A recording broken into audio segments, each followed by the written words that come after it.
皆さん、こんにちは。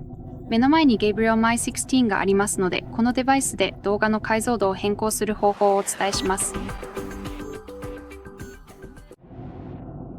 まずはカメラアプリを開きましょう。現在は標準の写真モードになっているので、ビデオモードに切り替えます。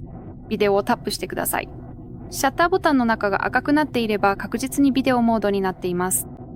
それでは画面上部のオプションバーを見て、真ん中にある解像度に関するオプションをタップしましょう。現在適用されているのは 1000W10p でハイライトされています。他には 720p も選べます。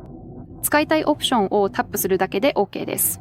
ハイライトされていればそれが設定されたということです。これからはビデオを録画する際にその設定が使われます。以上で説明は終わりです。ご視聴いただきありがとうございました。ぜひチャンネル登録と高評価をお願いします。